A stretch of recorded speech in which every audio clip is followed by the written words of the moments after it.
Namaste everyone. Thank you for joining in this video. So when I made the last video on predicting extramarital affairs through the Navamsha, a lot of people messaged me personally asking me to share insights on how divorces can be determined from the Navamsha. Okay. So if you haven't watched that video, please go and watch that video. It is there in my playlist and in the video series that I have uploaded on that playlist of Jyotish Vedic astrology basics. Okay. But anyways, coming to this topic of the video where you can actually use the Navamsha to determine how divorce might happen, or you can use the Navamsha to predict the reason as well as the cause of divorce. Okay. So remember, Navamsha is regarded as the chart of marriage, but it is not really that. Navamsha gets activated right from our birth. Okay. But why it is called the chart of marriage is because Venus is the primary karaka of the Navamsha. Okay. The Navamsha chart is ruled by Venus. So that is the reason, because Venus signifies relationships. So it is actually known as the chart of marriage. Okay. But coming to the main topic of this video, the sixth house of the Navamsha indicates the end of marriage. Okay, it indicates divorce. And any malefic planet placed in the sixth house can cause a separation to happen during its Antardasha or Dasha. Okay.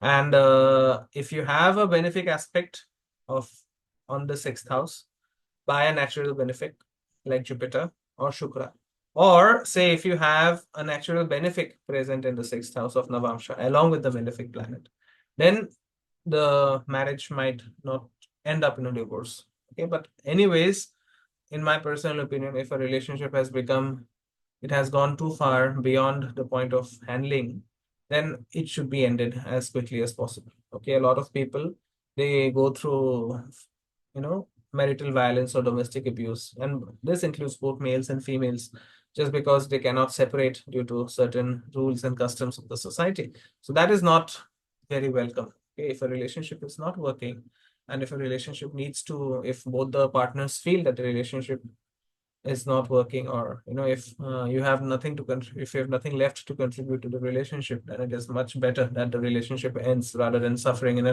wrong relationship. Okay, remember, if you smoke 10 cigarettes a day, then maybe you will get cancer in the next 5 years. If you are in a bad relationship that eats you up mentally as well as emotionally, then you will get cancer within a year. Okay, so it's very important that you choose your relationships carefully. You know, let go of those relationships that are not working and embrace new relationships, which you think are going to give you more value or are going to add more value to your lives. Okay. Anyways, coming to the topic, as I said, the sixth house of Navamsha can be seen to determine which planets are the causes that may lead to a separation or a divorce. Okay. And if any malefic planet is present in the sixth house, then that malefic planet, the characteristics of that malefic planet can represent the cause of that divorce. Okay.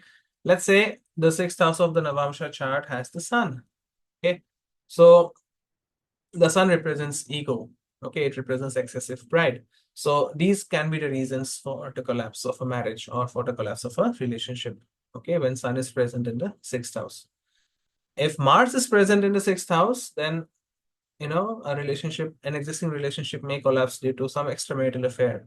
Remember, Mars also rules passionate relationships. Okay, so someone may be married but may be engaged in a passionate extramarital relationship that may lead to the collapse of the marriage.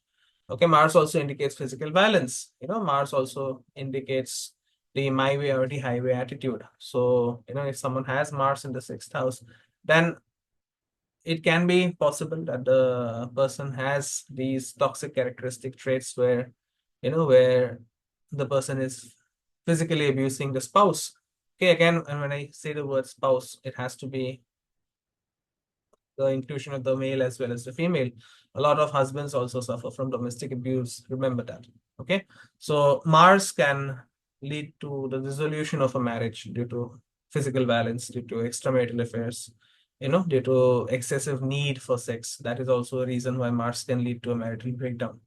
Okay, if there's Rahu in the sixth house, then it can lead to extramarital affairs again. Okay, and usually these extramarital affairs are hidden. Okay, Rahu represents those extramarital affairs which are hidden. Mars can represent passionate extramarital affairs, but Rahu represents extramarital affairs that are not visible to the common eye. Okay, so that can lead to a loss of marriage. Rahu's presence in the sixth house can also indicate that someone might have done black magic to make the relationship collapse. Okay, there could be some affliction due to the otherworldly beings or due to the supernatural beings, so that the relationship collapses in a way. So that is the presence of Rahu. Okay, Ketu in the sixth house can lead to fanaticism. Okay, it can lead to a situation where both the partners are not willing to see each other's point of view, where each partner feels that he or she is right. So that is fanaticism. Fanaticism does not just mean religious fanaticism. It does not only mean blowing someone up, by being a human bomb. It actually means fanaticism in your viewpoints. Okay, the refusal to see the other person's point of view. And remember, any kind of marriage, any kind of relationship is all about compromise. Okay, if you're not compromising in a relationship, then you have to, if you are not ready to compromise in a relationship, that is, you have to rethink your priorities. Okay, so if there is Ketu, it can lead to fanaticism. It can lead to some kind of domestic abuse as well as physical violence in extreme cases. Say Ketu is in a fire sign or Ketu is joining Mars, then these problems can actually happen. Okay, so don't apply these things literally. Okay, be very careful while telling people about these things so that you don't destroy your peace of mind. And as I said, a benefic aspect or a benefic association in the sixth house or with the planet present in the sixth house can obviously prevent the divorce from happening. But ideally, I don't like planets in the sixth, eighth, and 12th houses of the Navamsha, okay, because they can bring in a lot of problems. But anyways, thank you so much for watching. Please leave behind your feedback in the comment section. And as always, please subscribe to the channel, like the content if you find it useful, and please share it with your friends and family if you think they are going to benefit from this content. Okay, thank you so much for watching. I'll see you soon in my next video. Till then, namaste. Om Gurave Namah.